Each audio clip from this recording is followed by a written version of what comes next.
I think maybe the two big vectors, Sam, that people always talk about is that underlying cost and sort of the latency that's kind of rate limited a killer app.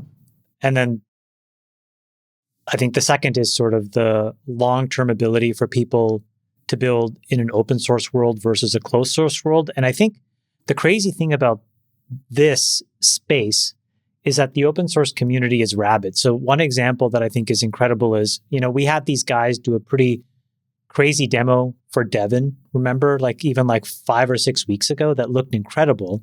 And then some kid just published it under an open MIT license, like Open Devon. And it's incredibly good and almost as good as that other thing that was closed source. So maybe we can just start with that, which is, tell me about the business decision to keep these models closed source, and where do you see things going in the next couple of years? So on the first part of your question, speed and cost, those are hugely important to us. And I don't want to give a timeline on when we can bring them down a lot because research is hard, but I am confident we'll be able to. We want to cut the latency super dramatically. We want to cut the cost really, really dramatically. And I believe that will happen. We're still so early in the development of the science and understanding how this works. Plus, we have all the engineering tailwinds. So I don't know when we get to intelligence too cheap to meter and so fast that it feels instantaneous to us and everything else, but I do believe we can get there for, a pretty high level of intelligence. And it's important to us. It's clearly important to users, and it'll unlock a lot of stuff. On the sort of open source, closed source thing, I think there's great roles for both. I think, we've open sourced some stuff. We'll open source more stuff in the future. But really, our mission is to build towards AGI and to figure out how to broadly distribute its benefits. We have a strategy for that. Seems to be resonating with a lot of people. It obviously isn't for everyone, and there's a big ecosystem, and there'll also be open source models and people who build that way.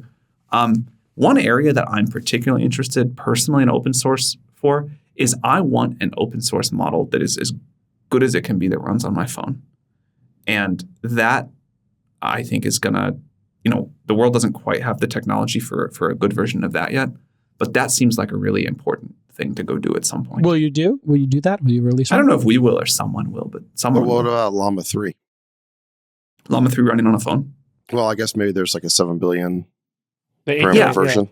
Yeah. I don't know if that will fit on a phone or not, but that should be fittable on a phone. But I'm not sure if that one is I haven't played with it. I don't know if it's good enough to kind of do the thing I'm thinking about here. So when Llama 3 got released, I think the big takeaway for a lot of people was, oh wow, they've caught up to GPT-4. I don't think it's equal in all dimensions, but it's pretty close or pretty in the ballpark. I guess the question is, you guys released 4 a while ago. You're working on 5 or, more upgrades to 4. I mean, I think to Chamath's point about Devon, how do you stay ahead of open source? I mean, that's just a very hard thing to do in general, right? I mean, how do you think about that? What we're trying to do is not make the sort of smartest set of weights that we can, but what we're trying to make is this useful intelligence layer for people to use. And a model is part of that. I think we will stay pretty far ahead of, I hope we'll stay pretty far ahead of the rest of the world on that. But there's a lot of other work around the whole system that's not just that, the model weights. And we'll have to build up enduring value the old-fashioned way like any other business does. We'll have to figure out a great product and reasons to stick with it and, deliver it at a great price. When you founded the organization, the stated goal or part of what you discussed was, hey, this is too important for any one company to own it. So therefore it needs to be open.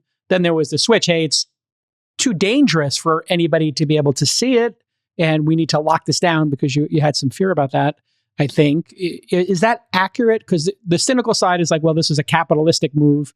And then I'm curious what the decision was here in terms of going from open. The world needs to see this. It's really important to closed. Only we can see it. Well, how did you come to that that conclusion? What were the Part discussions of the like? reason that we released ChatGPT was we want the world to see this, and we've been trying to tell people that AI is really important. And if you go back to like October of 2022, not that many people thought AI was going to be that important or that it was really happening. And a huge part of what we try to do is put the technology in the hands of people. Now, again, there's different ways to do that. And I think there really is an important role to just say, like, here's the weights, have at it. But the fact that we have so many people using a free version of ChatGPT that we don't run ads on, we don't try to like make money on, we just put out there because we want people to have these tools, I think has done a lot to provide a lot of value and teach people how to fish, but also to get the world really thoughtful about what's happening here. Now, we still don't have all the answers, and we're fumbling our way through this like everybody else, and I assume we'll change strategy many more times as we learn new things. When we started OpenAI, we had really no idea about how things were going to go, that we'd make a language model, that we'd ever make a product.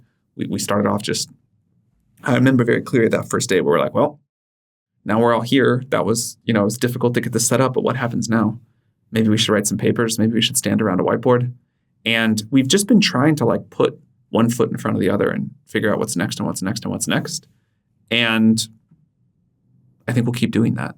Can I just replay something and just make sure I heard it right? I think what you were saying on the open source, closed source thing is, if I heard it right, all these models, independent of the business decision you make, are going to become asymptotically accurate towards some amount of accuracy. Like not all, but like, let's just say there's 4 or 5 that are well capitalized enough. You guys, Meta, Google, Microsoft, whomever, right? So let's just say 4 or 5, maybe one startup. And on the open web. And then quickly, the accuracy or the value of these models will probably shift to these proprietary sources of training data that you could get that others can't, or others can get that you can't. Is that how you see this thing evolving, where the open web gets everybody to a certain threshold and then it's just an arms race for data beyond that? So I definitely don't think it'll be an arms race for data, because when the models get smart enough at some point, it shouldn't be about more data, at least not for training. It may matter data to make it useful. Look, the one thing that I have learned most throughout all of this is that it's hard to make confident statements a couple of years in the future about where this is all going to go. And so I don't want to try now. I will say that I expect lots of very capable models in the world. And, it feels to me like we just like stumbled on a new fact of nature or science or whatever you want to call it, which is like, I don't believe this literally, but it's like a spiritual point. Intelligence is just this emergent property of matter, and that's like a rule of physics or something. So people are going to figure that out, but there will be all these different ways to design the systems. People will make different choices, figure out new ideas, and I'm sure, like any other industry, I would expect there to be multiple approaches and different people like different ones. Some people like iPhone, some people like an Android phone. I think there will be some effect like that. Let's go back to that first section of just the cost and the speed. All of you guys are sort of a little bit rate limited on literally NVIDIA's throughput, right? And I think that you and most everybody else have sort of effectively announced how much capacity you can get just because it's as much as they can spin out. What needs to happen at the substrate so that you can actually compute cheaper, compute faster, get access to more energy? How are you helping to frame out the industry solving those problems? Well, we'll make huge algorithmic gains for sure, and I don't want to discount that. I'm very interested in chips and energy, but if we can make a same quality model twice as efficient, that's like we had twice as much compute. Right. And I think there's a gigantic amount of work to be done there, and I hope we'll start really seeing those results. Other than that, the whole supply chain is like very complicated. There's logic fab capacity. There's how much HBM the world can make. There's how quickly you can like get permits and pour the concrete, make the data centers, and then have people in there wiring them all up. There's finally energy, which is a huge bottleneck. But I think when there's this much value to people, the world will do its thing. We'll try to help it happen faster. And there's probably like, I don't know how to give it a number, but there's like some percentage chance where there is, as you were saying, like a huge substrate breakthrough, and we have like a massively more efficient way to do computing. But I don't like bank on that or spend too much time thinking about it. What about the device side and sort of, you mentioned sort of the models that can fit on a phone. So obviously, whether that's an LLM or some SLM or something, I'm sure you're thinking about that. But then does the device itself change? I mean, does it need to be as expensive as an iPhone? I'm super interested in this. I love like great new form factors of computing. And it feels like with every major technological advance, a new thing becomes possible. Phones are unbelievably good. So I think the threshold is like very high here. Like what, like I think like I personally think an iPhone is like the greatest piece of technology humanity has ever made. It's really a wonderful product. What comes after it? Like I don't know. I mean, that was what I was saying. It's so good that to get beyond it, I think the bar is like quite high. Well, you've been working with Johnny Ive on something, right? We've been discussing ideas, but I don't like if I knew. Is it that it has to be more complicated or actually just much, much cheaper and simpler? Well, almost everyone's willing to pay for a phone anyway. So if you could like make a way cheaper device, I think the barrier to carry a second thing or use a second thing is pretty high. So I don't think, given that we're all willing to pay for phones, or most of us are, I don't think cheaper is the answer. Different is the answer then? Would there be like a specialized chip that would run on the phone that was really good at powering a phone size AI model? Probably, but the phone manufacturers are going to do that for sure. That doesn't necessitate a new device. I think you'd have to like find some really different interaction paradigm that the technology enables. And if I knew what it was, I would be excited to be working on it right now. But you have voice working right now in the app. In fact, I set my action button on my phone to go directly to ChatGPT's voice app, and I use it with my kids, and they love it. Talking to it. It's got latency issues, but it's really we'll great. We'll get that better. And I think voice is a hint to whatever the next thing is. Like if you can get voice interaction to be really good, I think that feels like a different way to use a computer. But again, what's the like blocker with that, by the way? Like why is it not responsive? And it feels like a CB, like over. Yeah. It's really annoying to use, in that way, but it's also brilliant when it gives you the right answer. We are working on that. It's so clunky right now. It's slow. It's like kind of doesn't feel very smooth or authentic or organic. Like we'll get all that to be much better.